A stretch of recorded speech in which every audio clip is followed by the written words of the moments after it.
Hi, everybody. How are you guys doing? I'm okay. I think I have a obsession with horseradish mustard. I don't know why. I didn't think it was an obsession, but then I put it on eggs this morning, and now I'm really questioning everything. Today I'm making a very cheap centerpiece because someone requested I make them a centerpiece and then didn't want to pay very much. So I'm going to see what I can do with two of these Christmas trees and a block of styrofoam. These are all from Dollar Tree, obviously. These trees are horrible. I mean, I get it's cute, like if you have a kid, but man, they're bad. So I'm gluing two of them into this block of styrofoam, and they're slightly offset just because I didn't want to put them perfectly centered together. That was a dance break, because the metal poles would have hit each other in the middle. So yeah, these are not great. So of course I'm going to do what every YouTuber in the world has ever done when they've tried to do anything with these trees, and add some of these garland ties. I'm not going to trim mine to match anything. I'm just going to fold them in half and then cover up the stem. That's all I'm really concerned about. I'm not concerned about making it any fuller. I just want to cover up the part that has all the string on it. And you're going to see this down the whole time, and even at the end when it's hanging up, I had to do that because there was no way for me to take a picture of it because it is pretty long.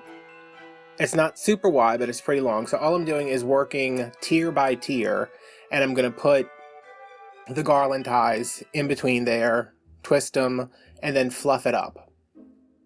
And because you're not fluffing completely around to make like a stand-up tree, you actually, I mean, that's not great coverage, but it's not bad. And I cut off the tip of the tree because if there's like one thing that infuriates me about Christmas trees, it's like when they sell you a 7.5-foot tree and then the entire half foot is 6 inches of just stem. Like, no. You're gonna tell me the truth about how tall this tree is. This tree is only 7 feet tall. You just have 6 extra inches of stuff at the top. Like a straight thing just sticking out, and that's exactly what this is. So, I'm fluffing, opening it up. Doesn't look bad. The PVC is kind of, I don't know, it's not my favorite texture to work with, but it's great if you're using it for a base, which is exactly what I'm doing. I'm just trying to get some green on here so I can pile a bunch of other stuff on top of it. And to continue this shape, I added 3 of the garland ties to each side of the styrofoam. So now it's all fluffed out, looking pretty good, and I'm going to turn this back and forth like 100 times. I tried to cut most of it out, but I really was picking this thing up and spinning it around every chance I got. And because I need to keep this affordable, I am only using, I think, 4 picks, and they're all from Walmart. They were 98 cents each. This is a juniper. I cut them into 4 sections, put the longest section in the middle, put the other 2 long sections on the side, and then stuck one in the middle kind of facing upward to give it a little bit of height. And these aren't like the best quality. They're better than anything Dollar Tree would have, but they're not like super nice Hobby Lobby quality, but they get the job done. This is, I think this is called like sparkling sage. Every time I use this, I never, think to myself, let me remember what that's actually called for the video. It's something. They're 98 cents. I mean, I actually was at Walmart this morning and they put out their big, that big square thing that's filled with the fake flowers. They had the Christmas one out and it had a bunch of stuff in it, and some of their stuff looked really nice.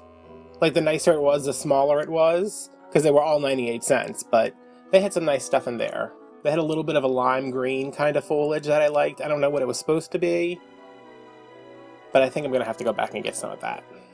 So yeah.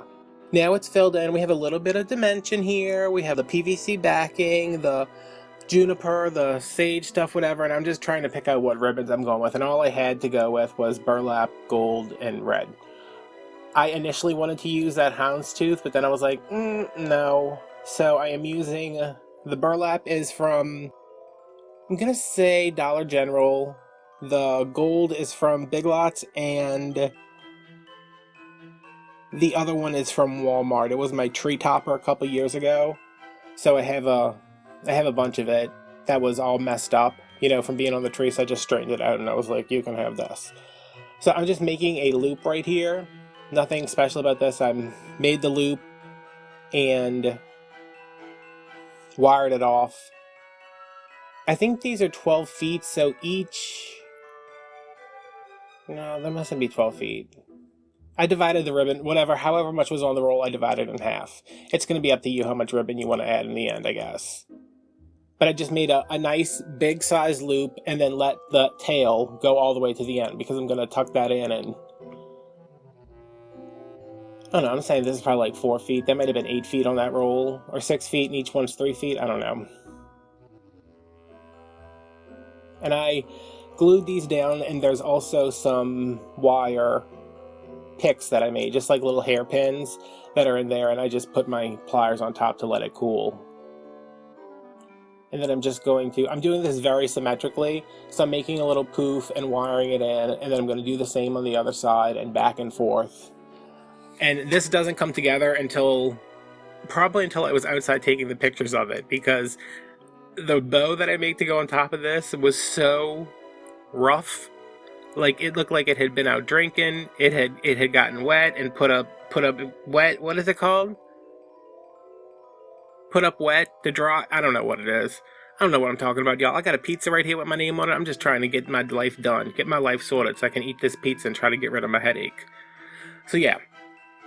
The burlap, it's not real burlap, the burlap-esque ribbon is just woven through, and I'm pulling some of the greenery up around it, because there's nothing like putting ribbon over everything you've just done.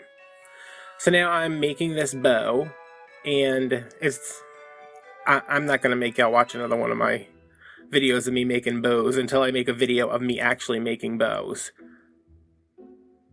But all I'm doing is making sure my loops are the same, and I'm just making a big bow to go in the middle. Ideally, I would have maybe put like a candle holder or something in the middle, but when you're working for somebody else to give them what they want, you can't really do everything that you want. And that's okay. It stretches you creatively. So this one's getting glued right to the middle, and I did add a second set of tails that was a little bit longer. Look at that bow, y'all. Look at that sad bow. And then I made some bows with the gold, and I'm just tucking them into the side. And there's a lot of ribbon on here, mainly because ribbon is cheap, and so is the person who ordered this. We're friends, so it's not like if she watches it's going to be some big deal where she's going to be like, I can't believe you called me cheap on YouTube. And I'll be like, I can't believe you wanted me to make something for, like, nothing.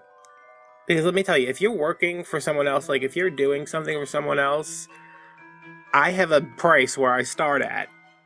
Where if you want me to do anything for you, this is the minimum amount that you're going to pay. Because that's how much I charge for my time. So anything on top of that, like the trees, the ribbon, the styrofoam, the picks, that's added on top of that. Like, I'm not going to overcharge you. I'm not going to charge you $5 for something I got from the Dollar Tree. Like, no, this is like a $10 swag here. But you're going to pay for me to put it together. And however long that takes, if it goes past an hour, I add another hourly fee onto that. And that's how I've always worked. And it's worked out pretty good for me, I guess. I mean, yeah, I've never had anybody be like, oh my god, that's astronomical. But I've had people be like, oh, well, I can make it myself. And I'm like, well, then why are you asking me to make it, Beverly? Can't you just go make it yourself if you're so talented, if you're so wonderful? So yeah. Tangent. Wow, well, okay. So I'm just fluffing this up now, trying to make this bow a little less sad, because it's Christmas and this bow should be happy. So I'm fluffing it up here. And I think I do this a couple more times because this bow was just, it was giving me fits. This is like a velvet ribbon. It's really pretty. But like one of my tips here is when you've got a bow that's like smashed and sad and you know you made it right, but it's just not looking right, is to really get down in the bottom of the bow where it's wired and really pull those loops apart from the bottom. Like, you can't expect to get them to move much if you're just pulling on the loops at the end. You really got to get down inside of there. Like, see, even now, I'm like, what's wrong with this thing? But once I pull that out, it looks a little better. It doesn't look great, but it looks a little better. So now I just grabbed I don't even know where these ornaments came from, honestly. I think I just found them in a box, and I was like, okay, these will work. Just throwing a couple more ornaments on there. I would have liked to add more stuff to this, and I probably could have, and just not lost that much money, but I want to make as much money as I can when I'm doing something, so this is appropriate for the amount that I was paid for it. You know, I mean, that's just when you're in business for yourself, that's just what you have to do sometimes, is that, you know, I'm not thrilled with this, but the person who bought it from me is going to be happy with it because it was better than what they could make, and it's what they wanted, and it's at the price they wanted. So there you go. So if you're someone who makes stuff to sell, like, value your time more than anything. And there it is. Looks not bad. And this is hanging on my shed outside because I really had no place to take a picture of this. But I hope you guys enjoyed it, and try out that sticking two trees in a styrofoam. It makes a nice little swag for over the door or centerpiece, and I will see you guys when I see you. Have a good day. Bye.